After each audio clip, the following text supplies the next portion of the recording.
Hello mga kakusina! Ako po ulit si Ate Angel ng Kusina ni Angel, and for today's video, gagawa na naman po tayo ng another dessert recipe na baka hindi mo pa nagagawa or nasusubukan sa iyong kusina, kaya't panoorin mo na ang buong video dahil madali lang po ito. So una, naglagay po tayo dito ng 1/4 cup ng sugar. Tapos po yung apoy natin sa ating kalan ay sobrang hina lang. And syempre, ang gamit natin dyan ay si gas light. Tapos po, lulutuin lang natin yung ating sugar hanggang sa makita po natin na natunaw na po iyan or nag-caramelize. Kaya dapat po sobrang hina lang ng apoy para maiwasan din na masunog yung ating sugar dahil magiging mapait na po yung kalalabasan ng ating dessert. Habang hinihintay po natin na mag-caramelize yung ating sugar, please don't forget to like and follow yung ating Facebook page, Kusina ni Angel. Kung meron din kayong Instagram, paki-follow na rin po ako doon, Kusina ni Angel. At kung gusto mong matuto pa ng iba pang mga recipes o kaya naman gusto mong mag-share ng mga niluluto mo everyday, pwede kang sumali sa ating Facebook group. Andyan lang po yan sa ating Facebook page. And kung saan ko nabili yung gas light na yan, ilalagay ko yan dyan sa ating basket. Check nyo na lang kung magkano para masubukan nyo na rin po si gas light. Sobrang ganda po ng product nila. Ang dami ko na yan, pero gusto ko ngayon gamitin talaga yung color white. Matagal din maubos yung gas nila, in fairness. At ayan na nga mga kakusina, nag-caramelize na po yung ating sugar.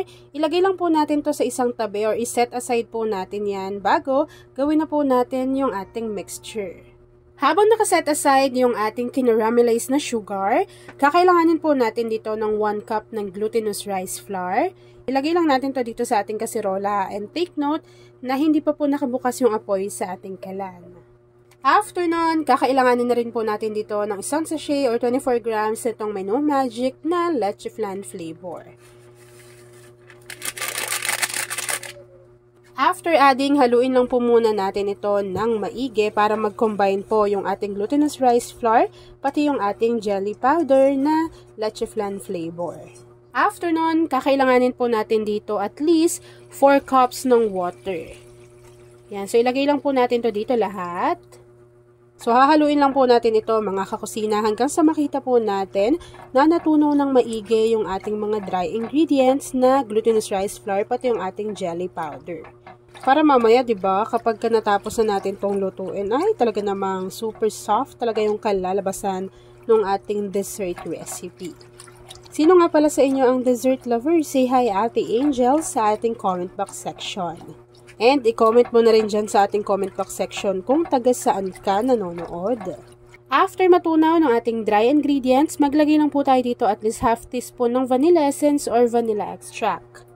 And then, kakailanganin na rin po natin dito ng 1 can itong Marie Condensada. Ito po ay meron siyang 380 grams. And alam nyo ba na ito ang ginagamit ni Ate New Angel dahil isa po ito sa pinakamurang condensed milk na nakita ko sa market. After adding ng ating Marie Condensada, kakailanganin din po natin dito ng Marie Evaporada. Ito po ay meron siyang 380 grams. Dahil po kay Marie, krema sarap at krema sulit. Yan, so kapag napansin niyo na okay na, nahalo na natin ng maigi, wala nang namumuo na dry ingredients, tapos naging okay na rin naman yung paghalo sa ating condensed milk pati sa ating evaporated milk, buksan nyo na yung apoy. So habang hinahalo ko to mga kakusina, please don't forget to like and follow yung ating Facebook page, Kusina ni Angel. Kung meron ka ring Instagram, paki-follow na rin ako doon, Kusina ni Angel. At kung gusto mong matuto pa ng iba pang mga recipes, o kaya naman gusto mong mag-share ng mga niluluto mo everyday, pwede kang sumali sa ating Facebook group. Andyan lang po yan sa ating Facebook page. We used to be frightened and scared to try of things we don't really understand why. We love for a moment, start to cry. We were crazy. Now that the end is already here, we reminisce about old yells and cheers. Even if our last race will never clear. Farewell to you, my friends. We'll see each other again. Don't cry, 'cause it's not the end of everything. I may be miles away, But here's where my heart will stay with you, my friends, with you, my friends, with only you. At ayan na nga mga kakusina, kapag nakita nyo po na ganito na po yung consistency ng niluluto nating dessert, pwede na po nating i-off yung apoy sa ating kalan at direct na po natin tong isasalin doon sa ating lagayan na merong kinaramelize na sugar kasi po sobrang bilis lang nitong mag-set or mag-firm. Ayan no, tignan nyo naman kung dito pa lang sa mismong kasirola natin, no, sobrang smooth na po, sobrang kinis ng ating mixture. At ayun na nga mga kakusina, isasalin ko lang po dito lahat, tapos hihintayin na po natin yung mag-set or mag-firm. Once na lumamig na yung ating dessert, mapapansin nyo po na kusa na siyang natatanggal dyan sa ating lagayan or sa ating molde. So, itatransfer ko lang to sa aking plato. Tapos, papakita ko na sa inyo kung ano yung natapos nating easy, creamy, and super soft na dessert recipe. At ayan na nga mga kakusina, tapos na naman po ang ating easy and creamy na. Grabe o, tignan nyo yun o, kung gaano ka-creamy o. Diba? Pati ako nawawala sa sarili ko eh. Grabe.